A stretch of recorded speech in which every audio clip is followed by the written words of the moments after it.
Good evening, Husker fans. This is Ethan Bice with another edition of 4 Hours to Lincoln. I hope you all had a fantastic Easter weekend. It was a beautiful weekend, 70 degrees, just a slight breeze. It was just absolutely perfect. I couldn't have asked for more. And speaking of which, it was beautiful all around as Husker baseball and softball got sweeps. uh, Not so good news for the women's tennis team, but they had a tough opponent, so I'll talk about that here in a minute. Taylor Christopoulos earns Big Ten honors this week. I'll get to that here in a minute. And like I said, I hope you all had a fantastic Easter weekend. Please don't forget to hit that subscribe button. Let's get down to business. I'm going to recap the baseball and softball game from yesterday, uh, as we both had two very close games. They're down to the wire kind of games.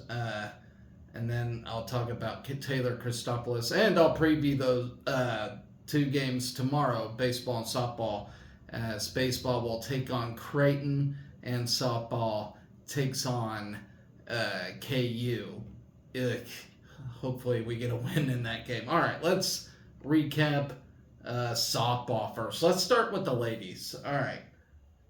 Um, no, I take that back, guys. I'm gonna recap tennis real quick. Let's get through the bad first. All right. So women's tennis, they lost to Wisconsin, second straight conference road match. Uh, they fell to Wisconsin 0-4. Unfortunately, very tough matchup. Wisconsin's ranked 29th at the moment. Nebraska unranked. Still having a decent season, but for what it is. But yeah, action against the Badgers started with doubles play. Huskers battled, but dropped the doubles matches on courts 1 and 3 as number 75 pair Anna Zamburek and Fisa Danilchenko were defeated 3-6, and Rafael Lacassi and Maja Petrovic made an impressive comeback to tie at 5 sets, all but lost in two straight sets, 7-5. And Isabel Androver Gallego and Lucy Loy's match on court 3 was abandoned at 6-6, and the Badgers claimed the doubles point. In singles play, Petrovic lost to Ariel Johnson on court 4 in straight sets, 2-6, 3-6. Then on court 1, Lacassi matched up against number 78, Maria Sholakova, but lost 2-6, 4-6. Lacassi's record is now 10-9 in singles matches, with needing one more point. Wisconsin's Rosie Garcia Gross defeated Jillian Roa 2-6 and then 4-6 to end the match. With a loss, Roa's undefeated streak is snapped with her singles record at 3-1. The remaining matches were left unfinished. Up next, the Huskers will stay on the road to travel to West Lafayette, Indiana to take on Purdue. That'll be on Sunday, April the 7th at 11 a.m. So, uh, tough outing for women's tennis team. Hopefully, they bounce back with a win there. All right, now let's move on to softball. But very good win. Very good series sweep overall. They remain undefeated in Big Ten play. We're now 5-0. We won 5-4 with a come from behind victory in 9 innings. Let's see. Brooke Andrews keyed the comeback with the game tying RBI in the 7th inning and the game winning RBI in the 9th inning. Nebraska led 3-2 before Wisconsin hit leadoff home runs in the 5th and 6th innings to take the 4-3 lead. The Huskers forced extra innings when Brooke Andrews delivered a sac fly in the top of the 7th. Then in the 9th, Brooke came through again with an RBI double that scored her sister Billy with a winning run.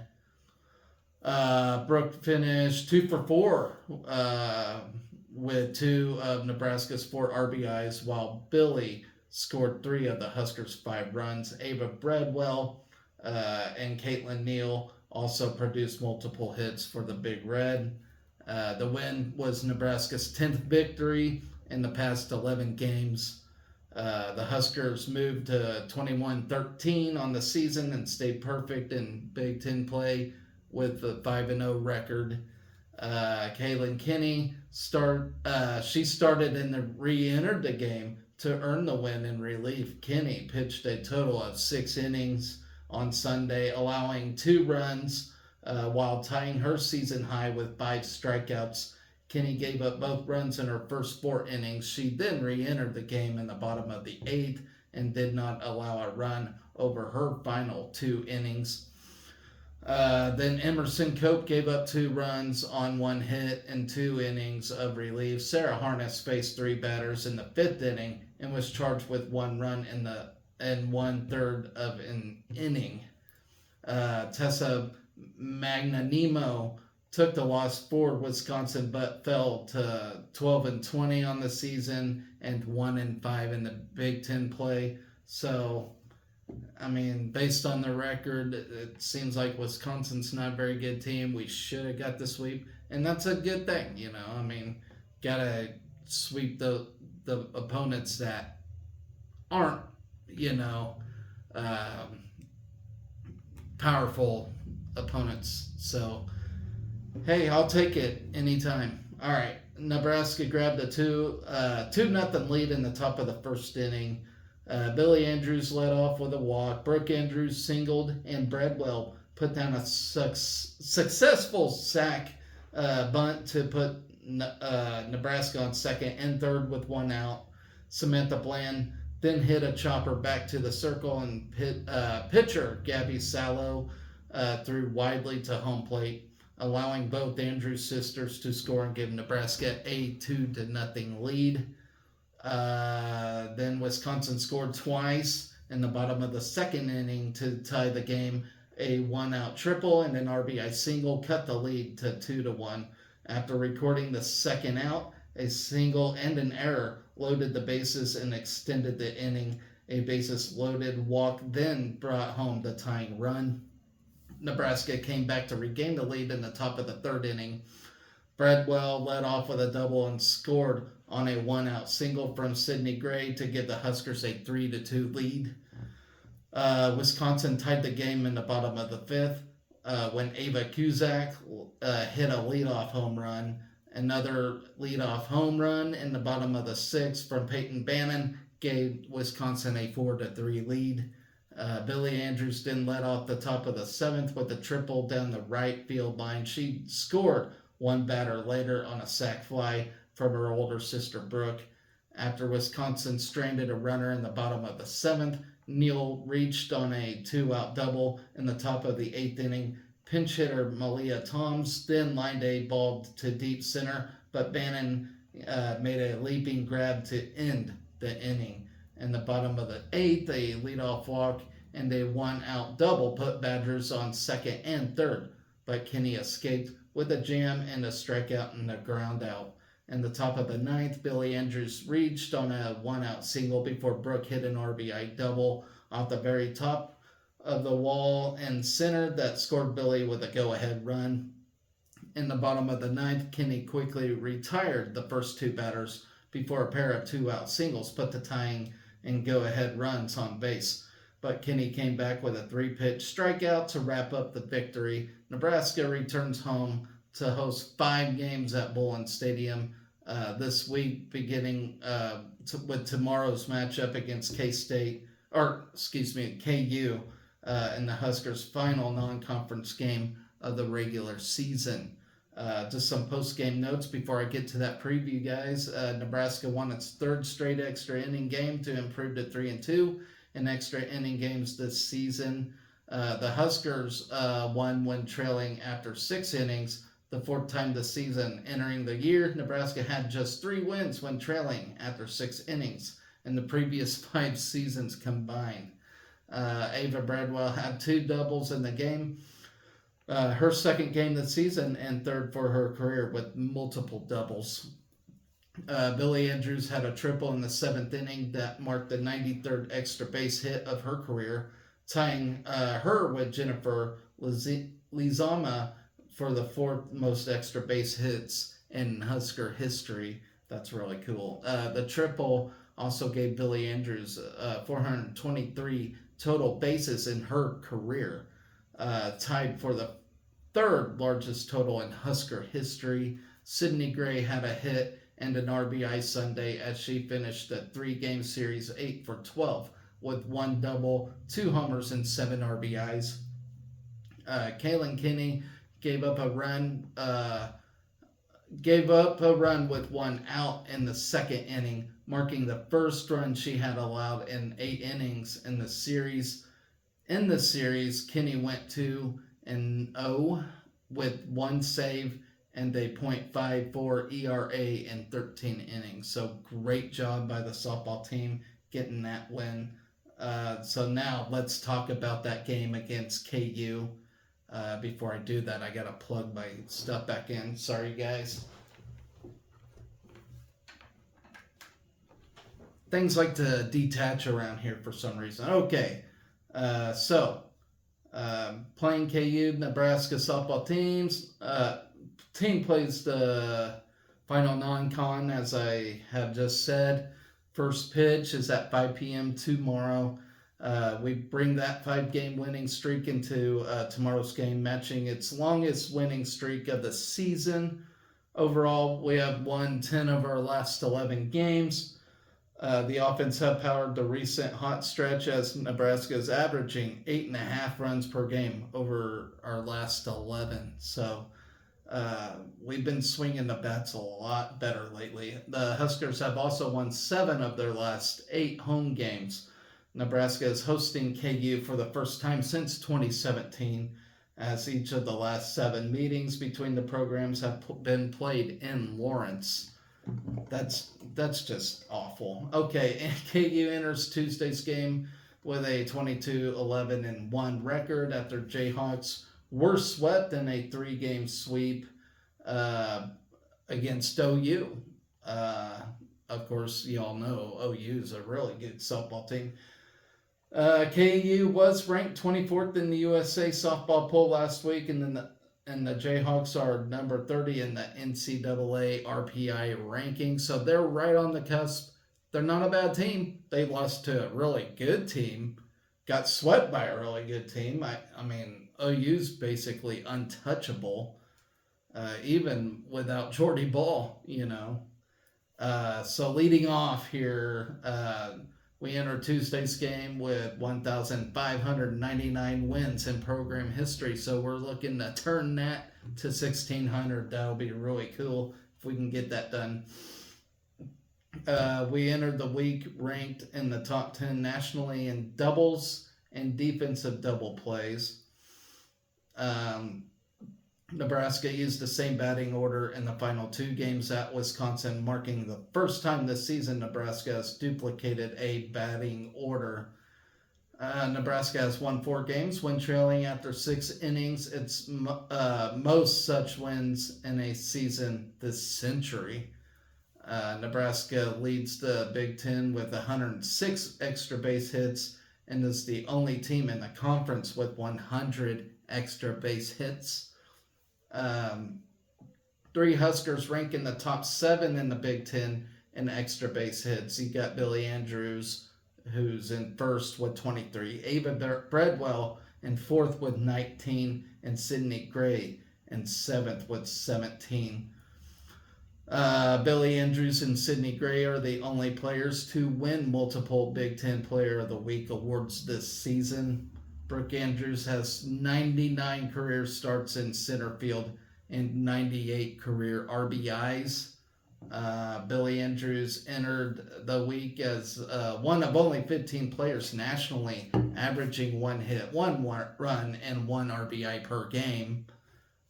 Billy Andrews is Nebraska's all-time home run leader and ranks 8th in Big Ten history with 55 career home runs. So, scouting KU real quick. As I have mentioned, they are 22-11-1 on the season, including a 7-5 record in Big 12 conference play. The Jayhawks, who were ranked in the USA softball poll last week and were the top receiving votes team in the NFCA coaches poll, have won 9 of their last 13 games despite being swept in a 3-game series by number 1 Oklahoma last weekend.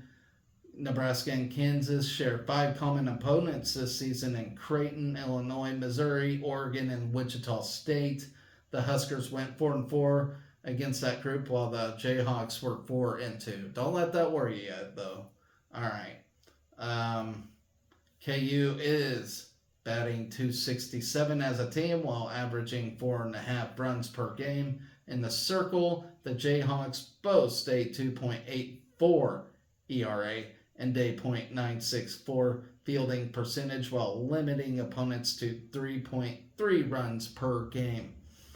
Campbell Bagshaw is the lone Jayhawk starter, hitting above 300. Bagshaw leads the team with a .315 average, 2 triples, and 25 RBIs. So that name's going to pop up quite a bit tomorrow. Lyric Moore is hitting .298 and leads KU with 5 homers and a .521 slugging percentage. She is also tied for the team lead with 2 triples. Then you got Haley Kripe, who owns a .927 average and leads the team with 30 hits and 7 doubles, while ranking second with 23 RBIs. Angela Price leads KU with 9 stolen bases and a .393 on-base percentage to complement a .274 average. In the circle, Kansas has relied on the combination of Casey Hamilton and Katie Brooks, who have thrown more than 80% of the team's innings. Hamilton is 9-7 with 2 saves and a 2.73 ERA in 115 innings. She has appeared in 21 of KU's 34 games with 17 starts, 15 complete games, and 5 shutouts. Hamilton is tied for the national lead with 15 complete games and ranks 10th in shutouts and 12th in innings pitched. Opponents are hitting just .224 against Hamilton.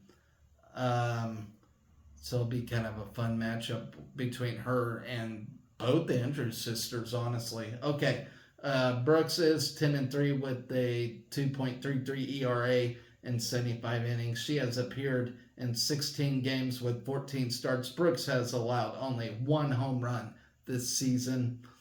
5 other Jayhawks have seen action behind Hamilton and Brooks.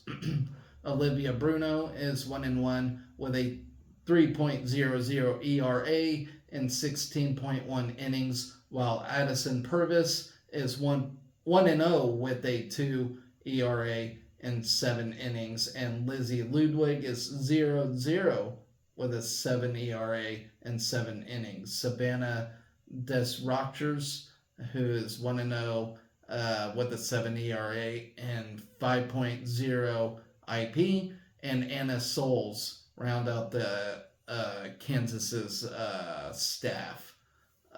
Jennifer McFalls is in her 6th season at Kansas. Her 22 wins this season are just 3 shy of her most in a season with the Jayhawks. McFalls owns a 117, 149, and 1 record at KU and in her head coaching career.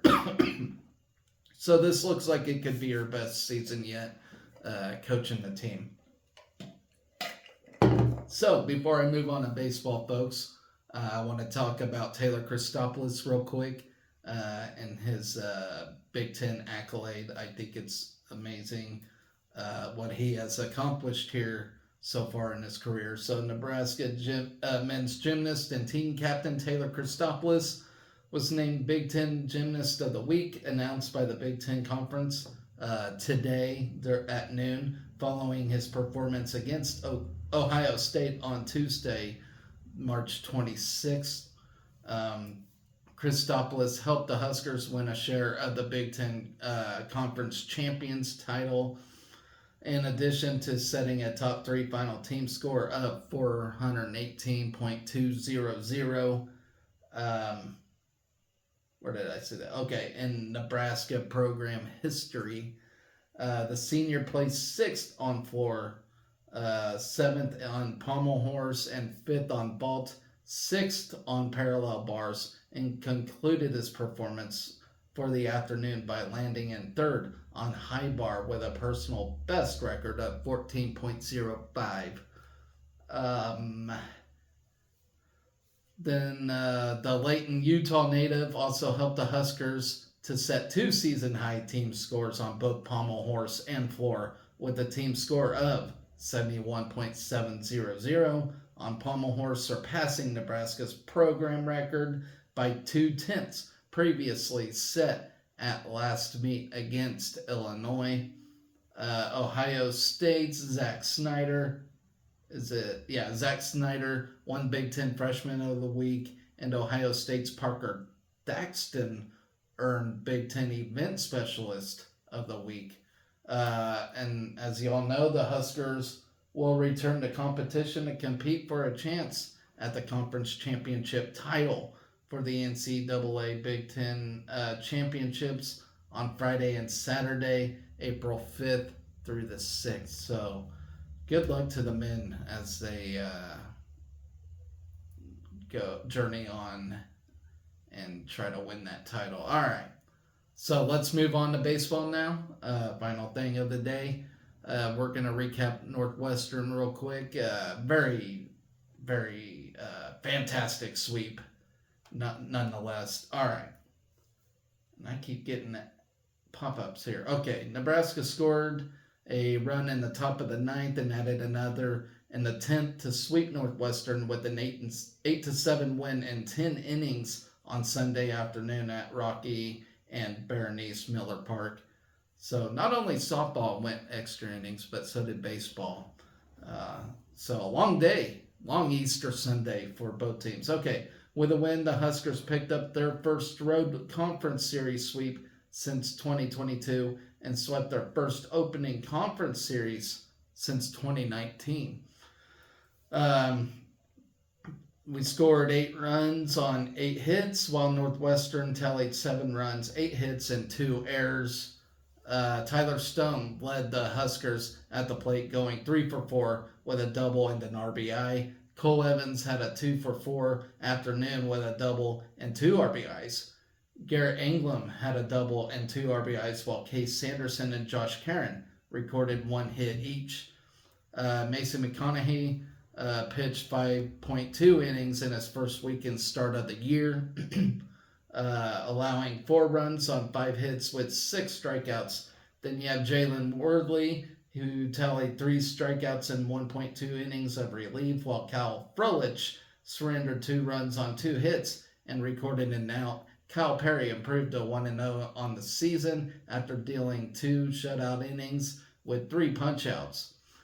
Nebraska plated the game's first run in the opening frame to grab a 1-0 lead behind a pair of hits. In the first, Sanderson led off with a single and Evans drew a full count walk to put runners on first and second with 1 out. Stone came through with an RBI double to the wall down the right field line to score Sanderson and make it a 1-0 game.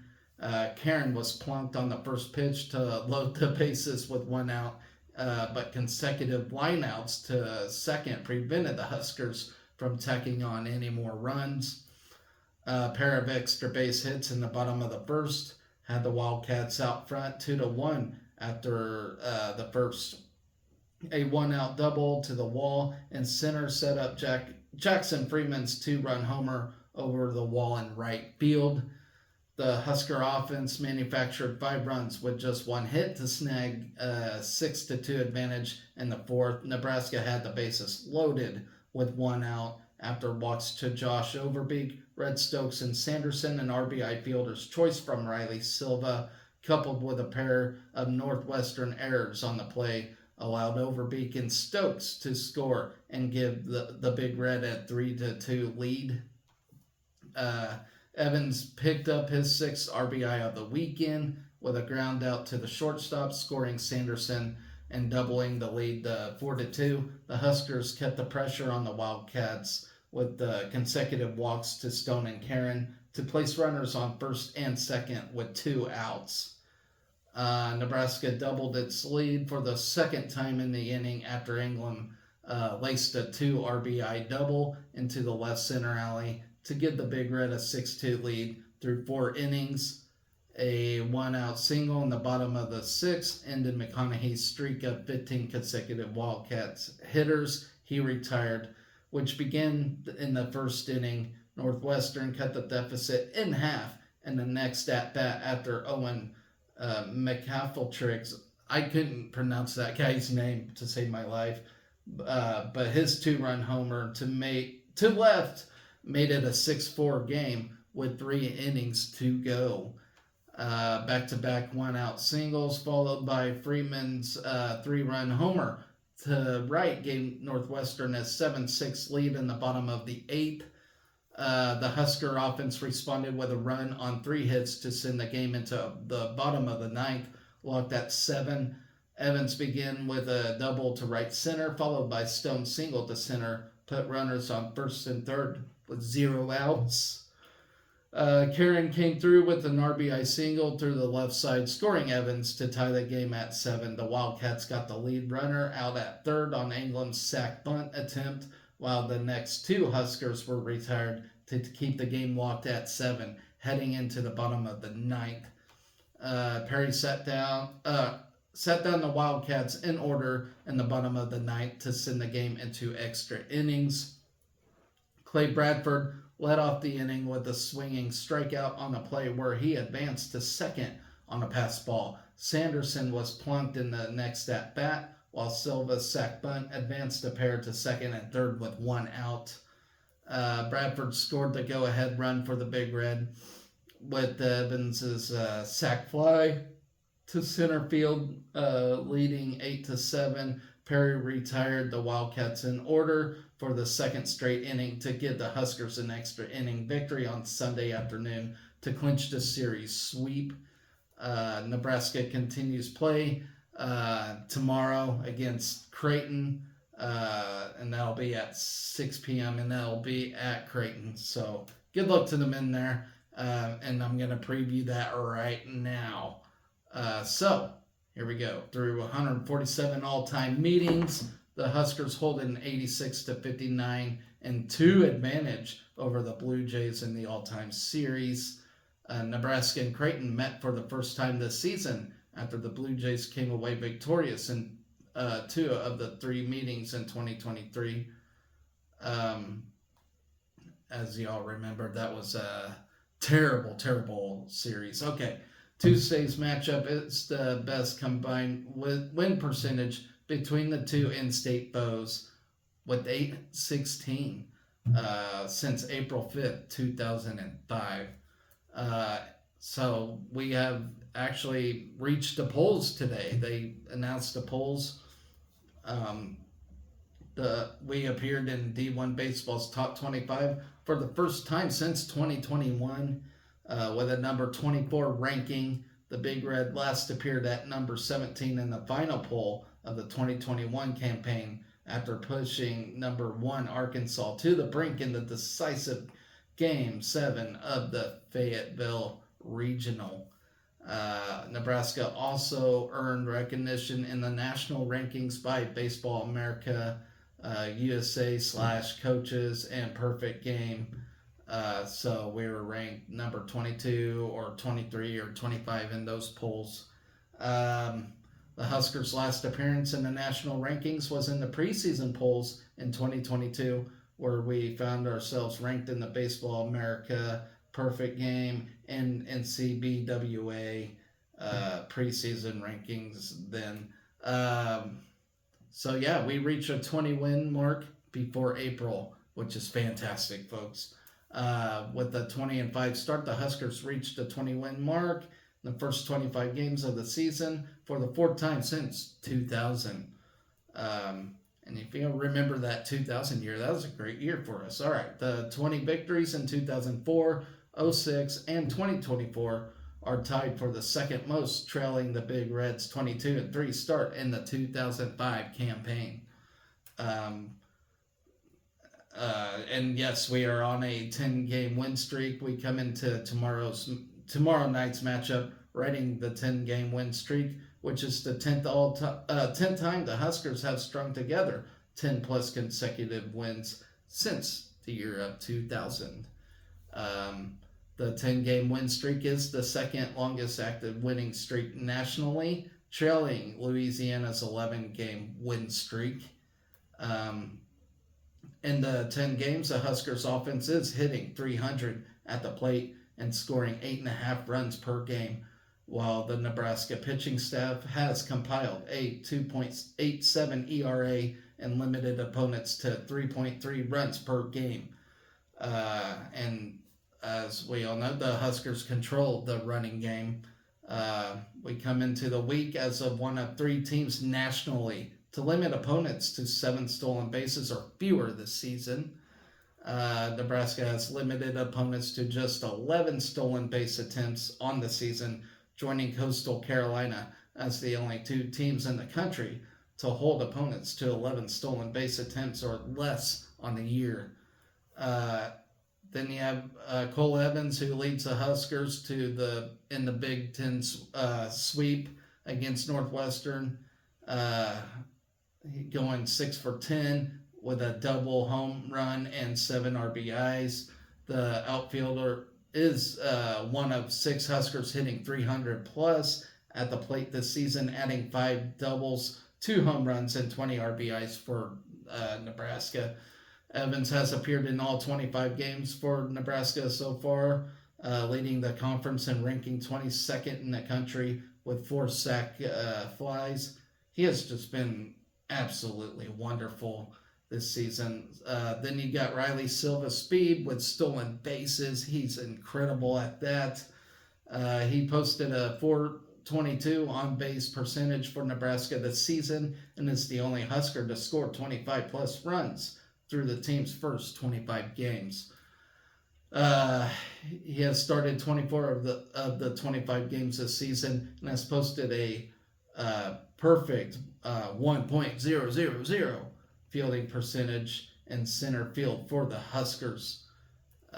Silva is one of 12 D1 players to steal 16 plus bases and be caught one or fewer times, including one of 3 Power 5 players this season.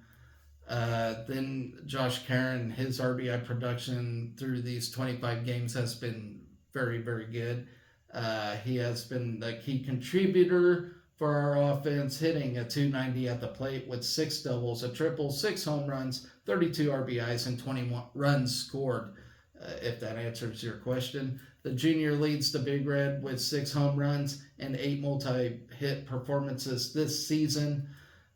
Since 2005, Caron is one of 7 Huskers to drive in 30-plus runs in Nebraska's first 25 games to start the season. So, man, I am so happy for this team. This team is just another addition to what our sports have been this year. Just incredible. And add on track and field. Everything's just incredible right now for Husker athletics. So I'm thrilled. I'm also sad that we're already in the spring season of things. It's just it's bittersweet because I've been enjoying doing this show, and as y'all know, I'm gonna have a baby in July, so I don't know if I'll be able to do any more show. We'll see. I may be able to do one here and there, but I might not be able to do a game by game recap and previews or anything like that anymore. I don't know.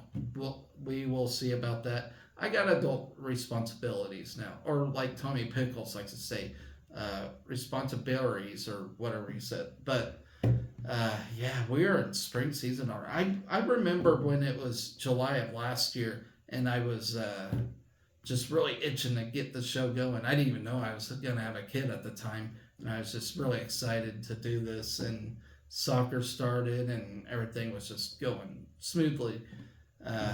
But yeah, we're already in the spring.